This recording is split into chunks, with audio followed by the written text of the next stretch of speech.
Welcome to this week's episode of the American Serial Killer Guidebook with your intrepid hosts, Elton and Cherish Morgan.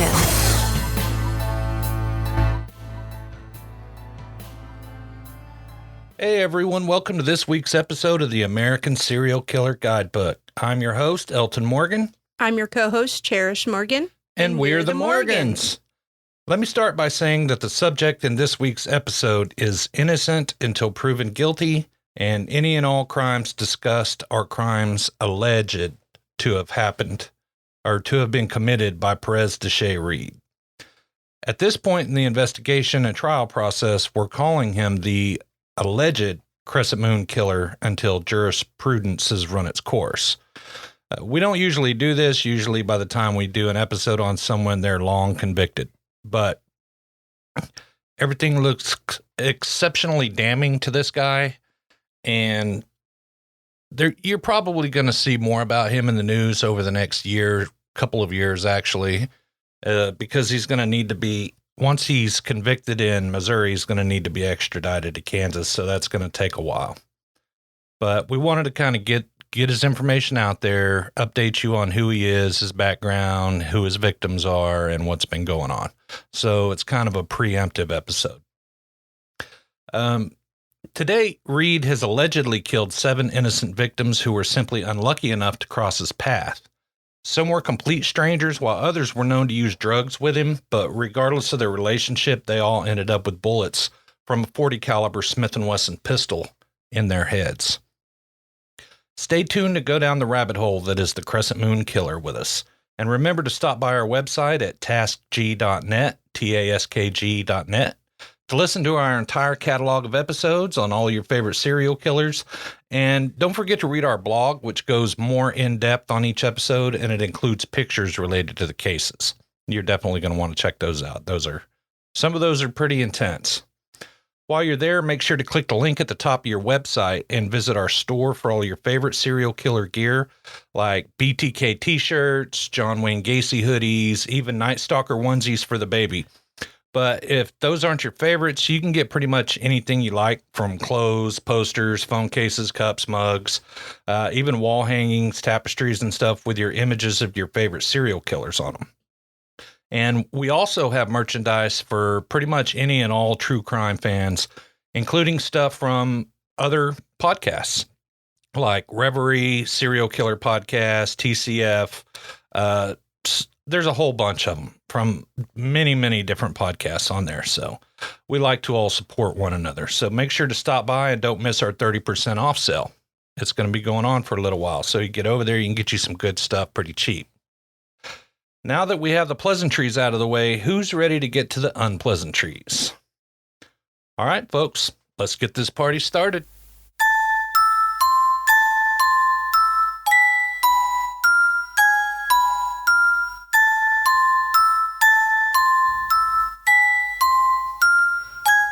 A suspected serial killer already charged in 6 killings in the Kansas City, Kansas, and St. Louis areas has been charged with first-degree murder in a 7th death as of Friday, May 27th, 2022.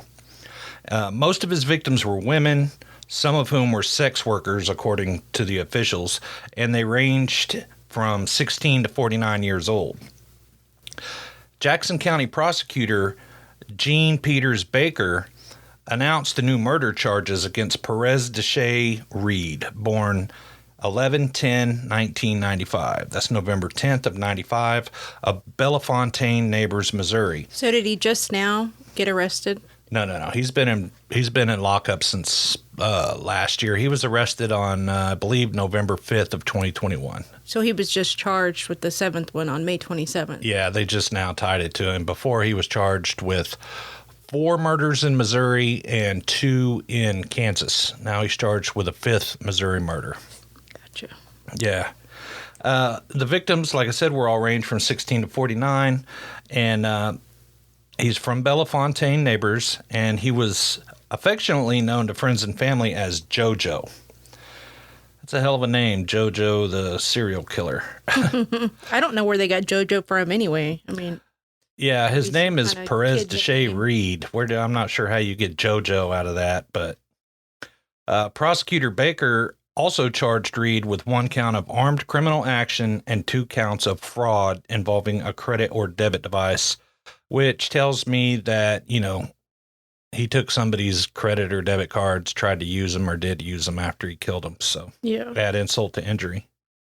But what we're going to do, the way we're going to go through this list of victims is we're going to start at the end, so to speak, with the most recent victim, since it was the most recent charge. The November 2021 murder of Stephen D. Johnson of Kansas City, Missouri. The most recent charges against 26-year-old Reed, who lived in St. Louis area, are from the November 2021 shooting death of Stephen D. Johnson, who, like I said, was from Kansas City, Missouri. Johnson's sisters reported him missing in November of 2021, and on the 8th of November, police discovered someone had shot and killed him inside of his apartment in Kansas City, Missouri. They found him in his closet with a gunshot wound to the back of his head. So, allegedly, Reed shot him just execution style, I'm guess, like just as soon as he got in the apartment, or maybe it doesn't say specifically whether he made him walk to the closet, like he was, I'm just going to lock you in here, and then shot him, or if he shot him and drug him. There's not any information on that. So Yeah. the investigators found the same type of handgun casings at each scene, and witnesses, and there were 2 survivors on his little trail of terror that were able to describe him, and they described the same man. And local detectives hit a wall after that, though, according to the FBI, and the special agent in charge was Richard Quinn. To get into most apartments, apparently, you have to show a driver's license, and Reed was no different. He had to show his driver's license to enter the Wyandotte Towers apartment complex on the 29th of October of 2021 in Kansas City, Missouri. And the woman that he was with, her name, I'm going to try to pronounce this, everyone. It's Raudasia Denaya Farrow. And she was one who accompanied in, she was found dead in her apartment several days later, making Reed the prime suspect in the killings. And after officers matched the casings found at the scene with those of the other murders, that's pretty much what put them on the trail of Perez Reed, was because, they had no idea who was killing all these people until, that victim, Miss Farrow. He shouldn't have killed her anyway, knowing that he had to show his ID just to get into the apartment. Right. It had to have been a upscale apartment complex. I don't know about Wyandotte Towers. I'm not familiar with it. I've been to Kansas City quite a few times, but I don't know the area there where that's at. But like you said, he should not have. You don't show your driver's license to get into an apartment complex. Specifically, they tied him to her, and then going into her apartment and killing her. They're going to have it on file. Yeah. That's just like killing her and then calling the police saying it was me. And I know they could match the bullets, but to leave the casings behind too at every single spot. Well, he was mentally unstable. So his ability to think clearly and rationally was definitely not at the top of his game. Right. So, once she was killed and they were able to match those shell casings to the other scenes, and then they saw his driver's license on file at the apartment complex. Boom, instant main suspect right there. Right. Yeah. An affidavit states that Wyandotte Towers apartment complex gave them the police the pictures of Reed's driver's license because it was used to gain entry into the building. And whenever they went over to the Wyandotte Towers, they viewed the surveillance footage, which showed a black man with a crescent tattoo on his forehead, which was the same as Reed, and walking with both victims. Yeah. Okay, so there's a second victim that we're about to get to. They both lived in the same apartment building, and the surveillance video showed him walking with both victims on different days. And he used his driver's license to get in with both people. Yeah. After discovering the connection, the St. Louis police officers, they looked at cell phone networks to see if any phones pinged at that same location, and Reed's phone was connected to two of those crime scenes on the same night of the murders. And the officers were able to connect his number to an Amtrak ticket that he purchased to go back to St. Louis. Trying to get away. Yeah, so, you know, they identified Reed, they identified his phone number, and so they did a search. I didn't know they could do that, but apparently they can. If they have your phone number, they can search to see if it's tied to, you know, purchase of airplane tickets, train tickets, bus tickets, yeah, they whatever. Pretty fancy stuff. Yeah. Well, officers were tailing Reed, and on the 5th of November, when he got on an Amtrak train in Kansas City, Missouri, headed for St. Louis, they arrested him when he got off the train's first stop in Independence, Missouri, to board a bus. And when he was arrested by the FBI's Safe Streets Violent Crimes Task Force in Independence on warrants from St. Louis County, they found a key and a debit card belonging to Stephen Johnson on him, and the key fit a deadbolt lock at Johnson's apartment. So after he killed Johnson, took his debit card, took his apartment key, I guess in case he decided he wanted to go back later. That should have nailed him right there. Oh, it's part of the evidence against him. And they did DNA testing from an empty cigarillo package that they found in Johnson's apartment, and that was verified to be Reed's DNA on the cigarillos and stuff. So he has the gun that killed Johnson. He has the key to his apartment. They have him on video with him. They have his driver's license that he used to get into his apartment. And they got him. I mean, they got him. It says, you know, it shows here that Reed had the .40 caliber pistol with him that matched the St. Louis area shootings in September, but denied hurting anyone. He told investigators that he found the gun in Jennings, whatever that means. Yeah, and there's no denying if you're caught on surveillance and you have that crescent moon tattoo on your forehead, I mean, you can't really say, oh, that wasn't me. Right. So. Right. How many people are walking around with a crescent moon tattoo on their forehead? Yeah, not many. Baker's office said the bullet found inside Johnson's head was verified to be fired from the gun that Reed had on him when he was arrested. Witnesses also told police that a man who had been a guest of Johnson's was the serial killer from St. Louis that they saw on the news because they identified him from the crescent moon tattoo on his forehead. Once again, that tattoo. You know, there are people out there that have tattoos on their faces and other shocking, you know, pictures of shocking things or in shocking places. These things tag you. They make you memorable. Yeah. You know, so if you're going to do bad things, don't get tattoos on your face. Right. FYI. Check of security logs showed that Reed visited Johnson's apartment several times before his death. And at the time of his arrest, officials said Reed was also wearing shoes that linked him to several crime scenes. Let's get a little background on Reed. Let's find out who he is and where he comes from. Okay. He started living with his first cousin in 2004 when he was 8. And she officially became his guardian a few years later after the courts decided his parents were unfit. And his mother, who was a teen when she had Reed, she didn't want to take care of him, so, you know, she dumped him off on family like a lot of people do, but since then, she's passed away. His criminal history includes reckless driving charge in Charlac in 2015, an assault charge in 2019, and in that case, he was charged with fourth-degree assault for allegedly headbutting a corrections officer at the St. Louis County Justice Center. He'd been arrested for riding the Metrolink without a ticket. He gave false information about his identity and was arrested on outstanding warrants. And that case had been continued multiple times because all the notices to appear were returned as undeliverable mail. That happens when you're homeless. You know, you're bouncing around place to place. Mm-hmm.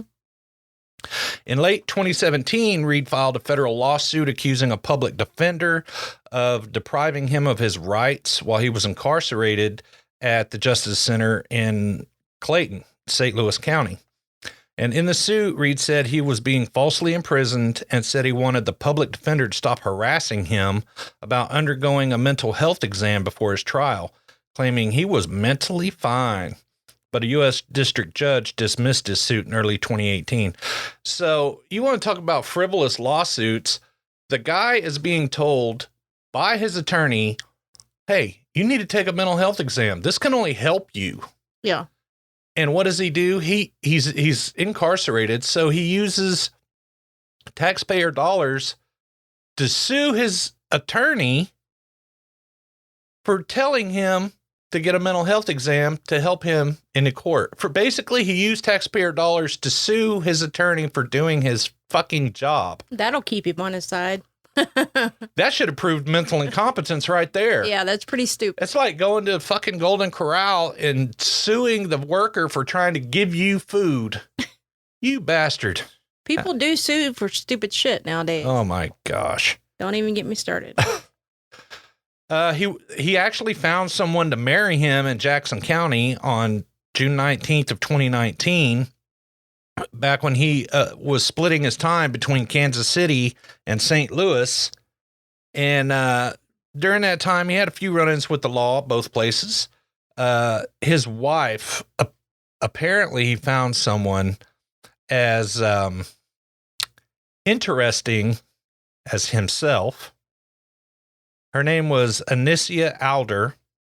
And she was sued by her landlord in 2019. The landlord said in court that Perez Reed was never approved to live with her. You know, that happens a lot. A lot of people, you know, live with their girlfriend off the lease, or the girlfriend lives with the boyfriend off the lease. You know, that happens a lot.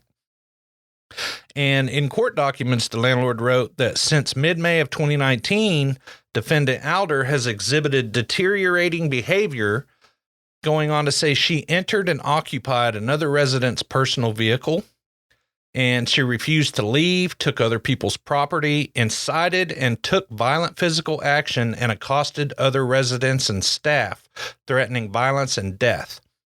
Wow. Yeah, so she broke into somebody's car, she refused to get out, she took other people's shit, and she tried to incite violence. She attacked other people and threatened more violence and death. And she did it with the presence of males not known to be occupants. So that means that Reed was with her when she did this shit. Allegedly, of course. Yeah, whenever two people like Reed and his wife get together, that's just bad news. Two people with allegedly with those types of behavioral issues. That's not good for anyone. The landlord wanted Alder out in 24 hours, but for some unknown reason, the case was later dismissed. Reed's wife filed for divorce in July 2021, and the case was set for a December 2nd hearing in Jackson County. And her aunt, Brenda Hooks, said that relatives never trusted Reed, and she thought he had psychological issues. Yeah, definitely had some fucking psychological issues. Yeah. Alder had also sought a divorce in 2020, and Reed had agreed to it in his response filed in court, but the case was dismissed because neither side showed up in court for the hearing. And that happens. And people decide they don't want to.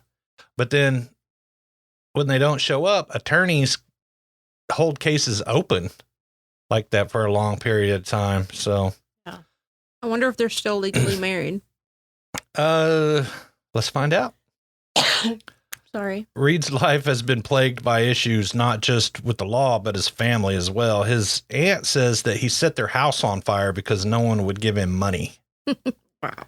Yeah, I'm pissed off at you. You won't give me what limited funds you have, so I'm going to burn your home down. She said, JoJo's a good person when you don't make him mad.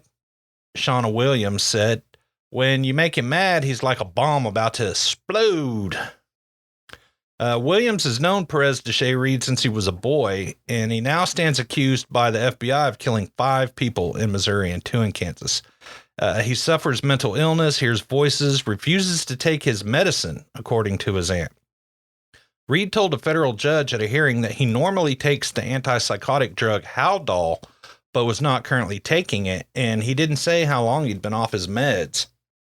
Williams, who's 50, said she knows about Reed's troubles because he's talked about the voices before. He hears voices in his head, and the voices will tell him, go do this to them, do that, and that's what he'll do, she said. And when people make him mad, he'll hurt them. Any little thing.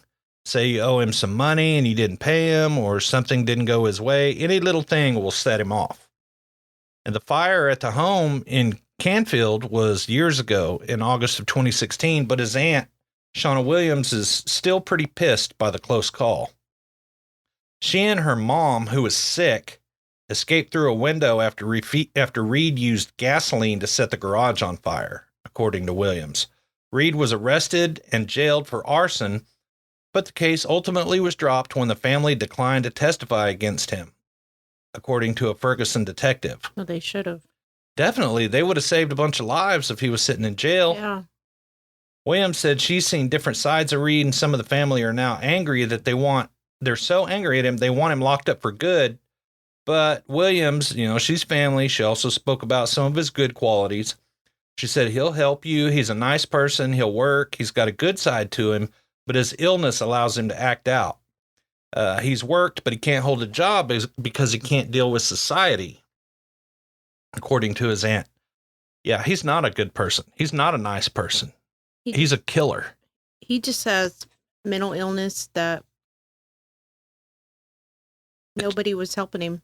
That's true. He wasn't receiving any treatment. I mean, they were doing what they do to so many other people with mental illness. They were prescribing him pills and just sending him out into the streets. Yeah. They weren't providing any follow-up. Him in jail and then just letting him back out. Yeah, they weren't providing any follow-up care.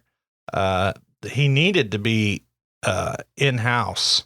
Sounds like it. He needed to be in-house treatment. He definitely didn't need to be out in the streets. When you're hearing voices, that means you're right on the edge. Yeah.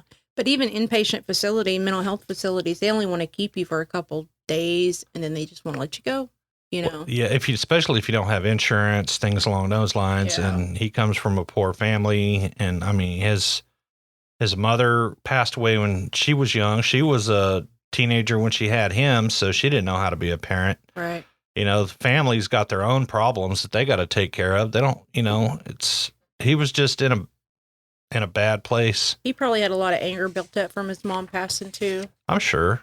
Sure.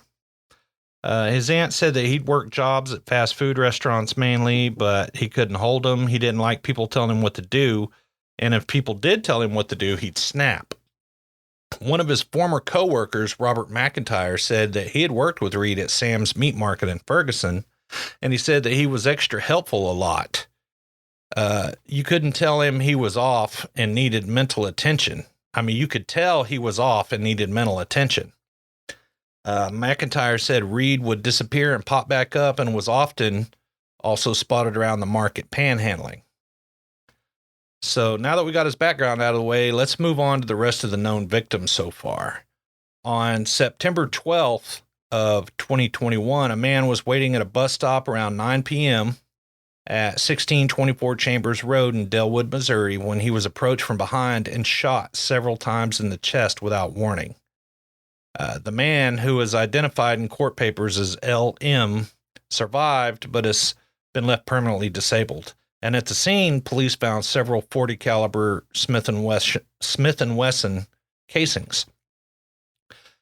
Damn, he was just sitting at the bus stop. Someone walked up behind him and shot him in the chest, I'm guessing through the back, several times. I wonder if that was somebody that had crossed his path maybe earlier that day and pissed him off, not knowing that he pissed him off. I think it was just random. I think it was just random. I don't like the way you look or stand. He just happened to be pissed off and needed someone to kill, and there was someone with their back turned towards him. Perfect target. The next day, on September 13th of 2021, 16-year-old Marnay Haynes of St. Louis County was shot in the head. All right, she was fatally shot in the arm and the head at 9:34 p.m. in the 9900 block of Glen Owen Drive. That's south of Chambers Road in St. Louis County. Haynes was listed as a runaway she had spent some time in a group home, and she lived over in the 5400 block of College Avenue in Jennings. Police responded to a shot spotter activation at that location about 9:30 p.m. and they found Haynes, who'd been shot several times. Like I said, in the arm and head. She was laying in the middle of the street, and they pronounced her dead at the scene. Officers found 2 SIG stamped 40 caliber Smith Wesson cartridges at the scene. A few days later, on September 16th, a woman identified as RH was shot in the face at 10:23 p.m. at the rear of 4542 Adelaide Avenue in St. Louis, but she didn't die. She managed to make her way to a BP gas station in the 4100 block of West Florissant Avenue. This is insane. That's a different street and 4 blocks down.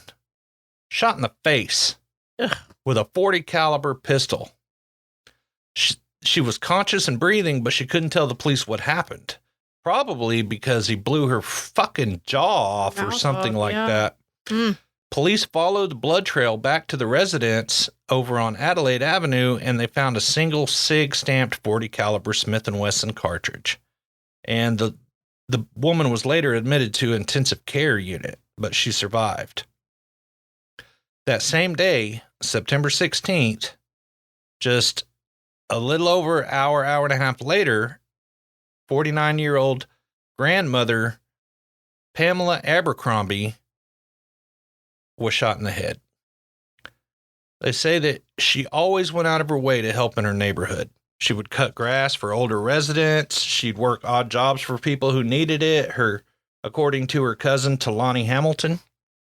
And now the family is mourning Abercrombie after she was shot around 11:45 p.m., less than an hour and a half after the RH person was shot, and only 7 blocks away on the same night, on a sidewalk in the 3800 block of West Florissant Avenue.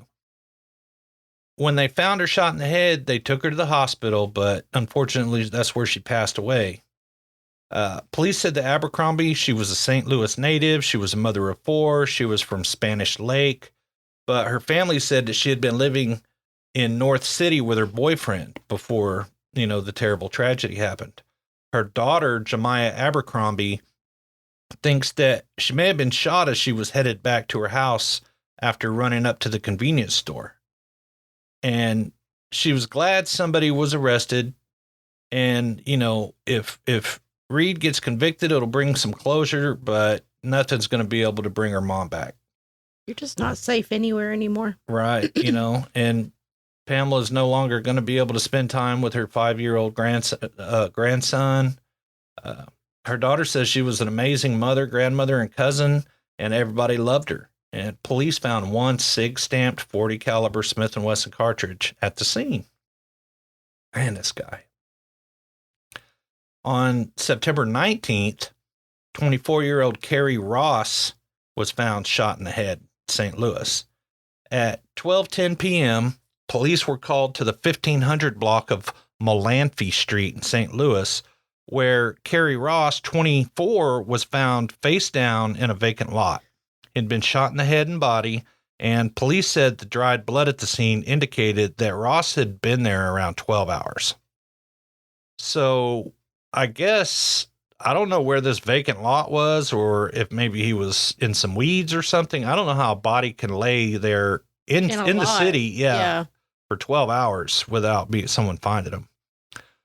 Police say that 1 SIG stamped 40 caliber Smith & Wesson cartridge was near the body, and they think that it's possible, they're not for sure, but it's possible the body could have been laying there for up to 3 days. That's crazy. Yeah. But they believe it was around 12 hours, but it could be up to 3 days. I don't know how the hell you can have that drastic of a range. Mm-hmm. Surely that their fancy crime scene investigative laboratories and tests and shit can tell you whether someone's been dead 12 hours or 3 days. I don't know. On the 26th of September, 40-year-old Lester Robinson in St. Louis County was also found shot in the head. At 7:15 a.m., Ferguson police got a shot spotter call for gunshots near 1710 Barbados Lane. I guess in that area, this shot spotter system, I've seen some stuff about it on television. Our town here doesn't have that technology, but they have these microphones all over the city. Mm-hmm. And as soon as a gunshot is heard, it triangulates it. I've heard that before. Yeah, sends it. It calls 911 or notifies the shot spotter system. They just send something to the dispatch, and somebody's sent out. They definitely need it in the city, but yeah, oh yeah, they do. Police found Lester Robinson, 40 years old, dead. He'd been shot in the head and hand, and police found 2 SIG-stamped 40 caliber Smith Wesson cartridges near Robinson's body. When you're shot in the head and the hand, you know what that means, right? It means that you're holding your hand up, but between your head and the shooter. That means you see him coming, right? And you're saying, "No, don't, please stop." And they shoot you. It goes through your hand straight into your head. So that means this guy, this poor Lester Robinson, saw Reed coming at him, saw him raise the pistol, and knew that he was about to be shot. It's that's so sad. Yeah, the guy didn't deserve it. And I'll tell you why. I'm going to give you a little bit of background on Robinson here.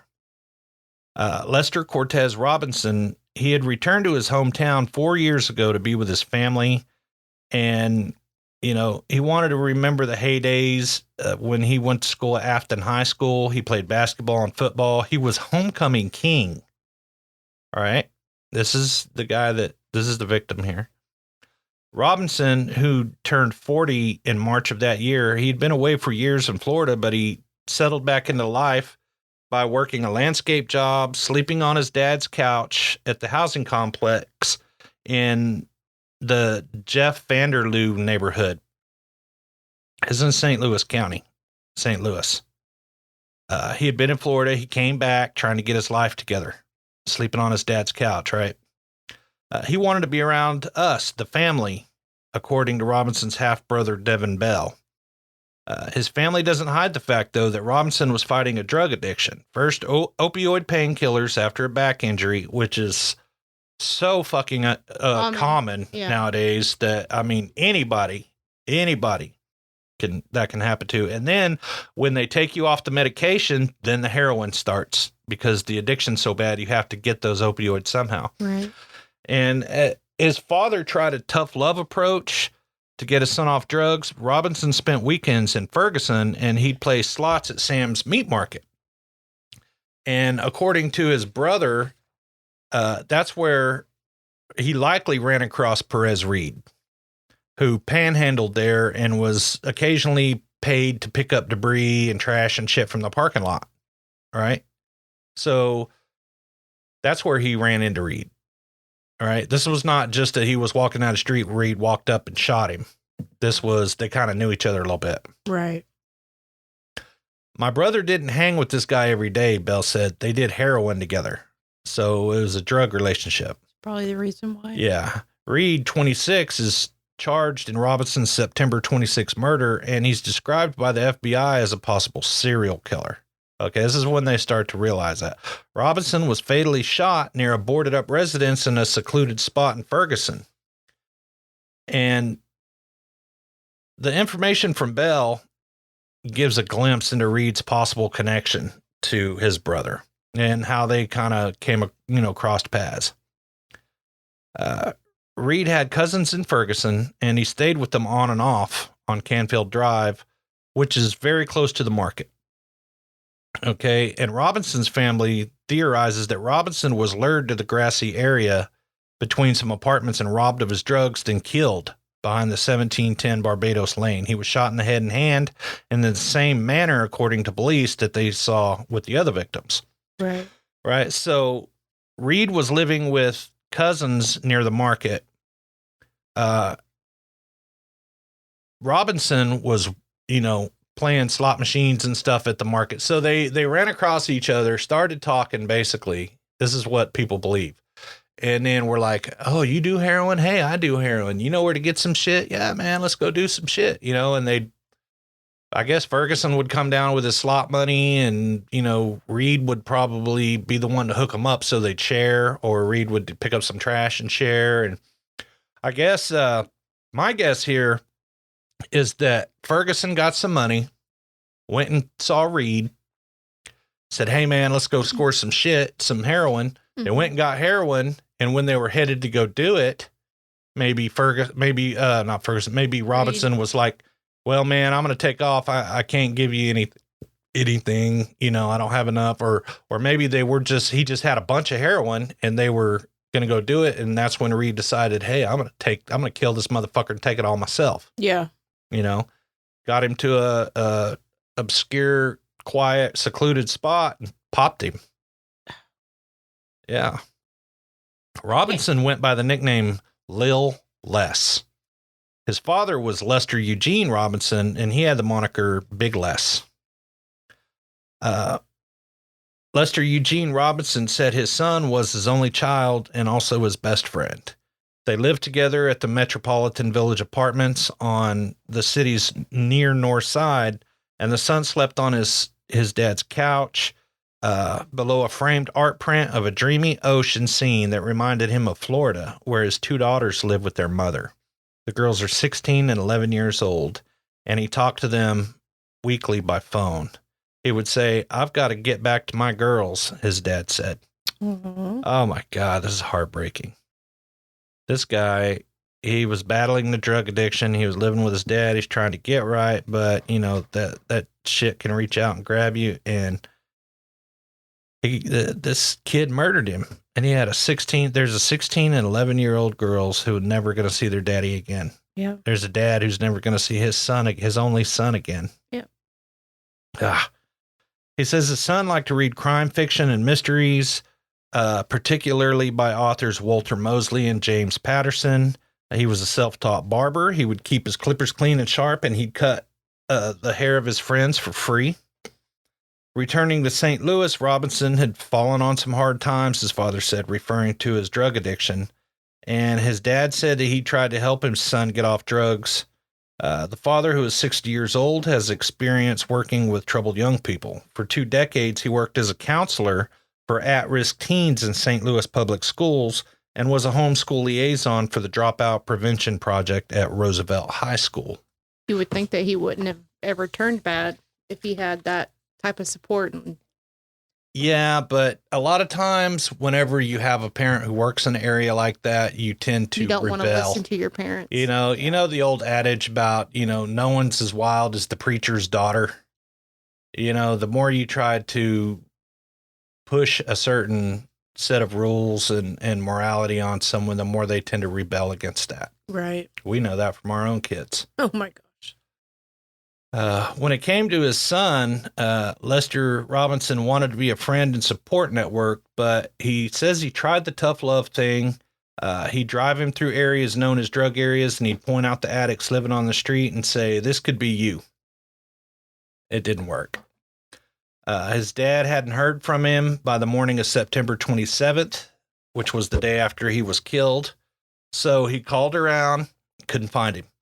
Called a hospital to see if he had overdosed. He called the medical examiner's office, where a morgue attendant said they had one unidentified shooting victim. And the father described his son's beast mode tattoo on his back. All right. He was saying, "Well, my son has this tattoo on his back." And the morgue attendant said, "Sir, maybe you should just come out here." Lester Eugene Robinson had to go identify his son's body. He knew right then, as soon as the guy said that, because the body either had the tat or it didn't. Right. So I just couldn't imagine. That's pretty rough. On the 28th of October, 2021, we have the death of Damon Washington Irvin.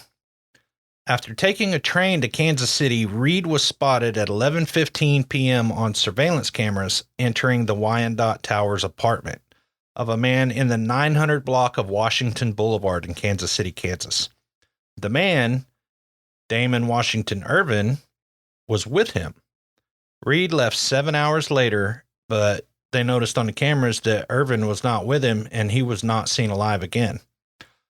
Police found 35-year-old Damon Irvin in his apartment on November 1st, dead of gunshot wounds. Irvin's family says he was a gifted musician, a college graduate, and someone who would help anyone. His brother, Delano Hill, doesn't want people to forget just how talented his brother was. He brung a lot of joy to people. You don't understand. This is a man who got a scholarship to sing opera in Germany, Hill said. He obtained his associate's degree in music choir from KU in Lawrence, Kansas. The family says Irvin had only lived at Wyandotte Towers for a couple of months.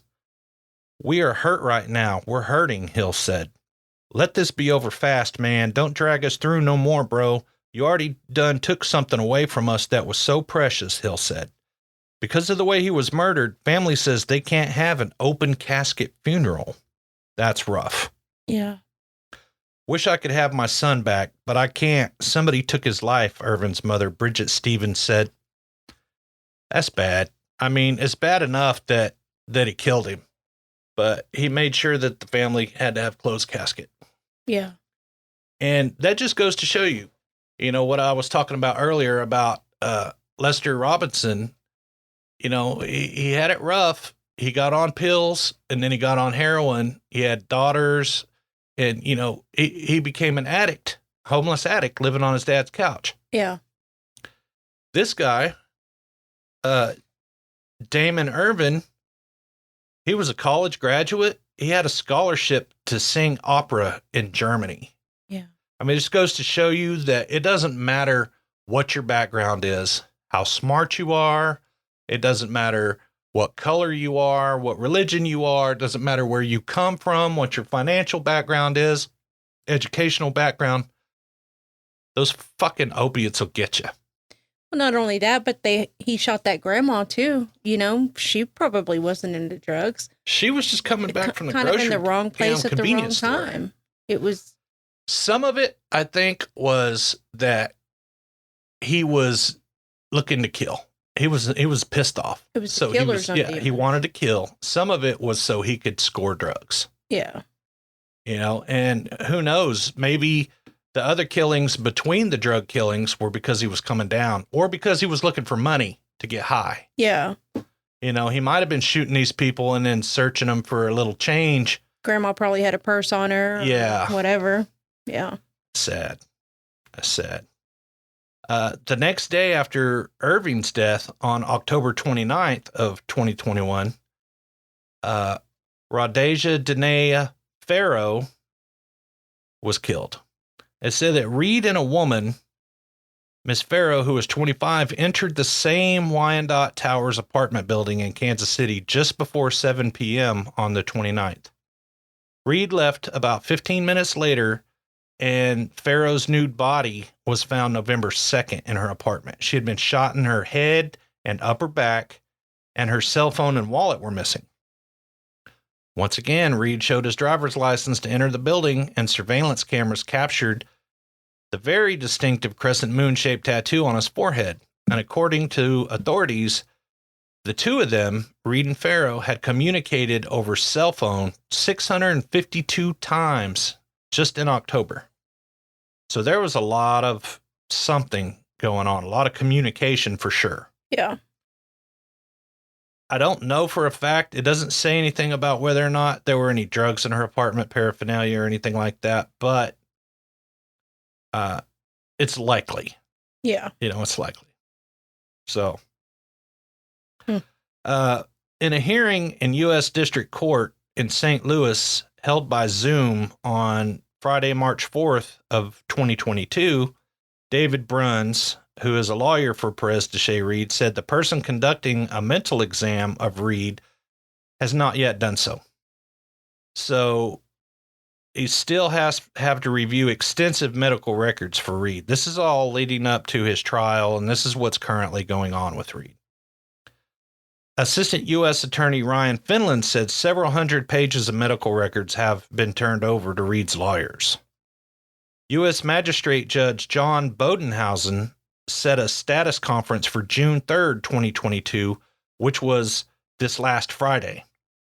So being that it's Sunday, June 5th today, we don't have access to the judge's decision yet, but we will continue to provide updates in future episodes. So we'll probably be able to find out something this coming week about what happened at this status hearing. As of now, Reed is facing the Missouri courts for his killings of 16-year-old runaway Marnay Haynes on September 13th in North County, 49-year-old Pamela Abercrombie on September 16th, and Carrie Ross, 24, on September 19th in St. Louis, 40-year-old Lester Robinson on September 26th in Ferguson, and the November 2021 murder of Stephen D. Johnson in Kansas City, Missouri. Once the Missouri courts are through with Reed, he will be extradited to Kansas to face trial in the October 2021 murders of 35-year-old Damon Washington Irvin and 25-year-old Rhodesia Denea Farrow. He is now being held in the Jackson County Detention Center in St. Louis with absolutely no bond. And I just want you guys to know, if you'll go onto our social media, you'll be able to see a picture of him and just see the look on his face. He looks crazy. He's smiling. Yeah, he's got this squinted, like, I just smoked a pound of weed look. He does. Yeah. But I really can't wait to bring you guys updates about confessions once those happen. If they happen. But we're going to get more details into this case going forward, and we'll definitely bring you updates. Yeah, and we'll be, you can, on our website, TASKG.net, TASKG.net, you'll be able to find a blog post. I'm gonna put all that in a blog post with a bunch of photographs of all of his victims, the crime scene areas, Perez Reed himself. And so you'll be able to get a little more in-depth information there. We want to thank everyone for joining us this week. We've been discussing the alleged crimes of Perez Deshay Reed, a.k.a. the Crescent Moon Killer, and we want to ask if you can help support the show by visiting our support links in the episode description. And if not, that's okay too. We're just glad we could have this little chat with you, and we look forward to visiting with you again next week. Remember, visit our website, taskg.net, and if you have any comments or questions you would like answered or discussed on the show, please email us at cherish@taskg.net or elton@taskg.net. Make sure to find us on social media. We're on Twitter, Facebook, and Instagram. Don't forget to give us a like and follow so you can be updated for all of our future episodes and stay on top of your favorite serial killers. Thanks again, everyone. Stay cool, stay safe, and most importantly, stay alive. We'll see ya. Bye. Thanks for joining us this week on the American Serial Killer Guidebook. Be sure to subscribe. Visit us at TaskG.net. Find us on Facebook, Instagram, and Twitter. And join us next week for another exciting episode filled with murder,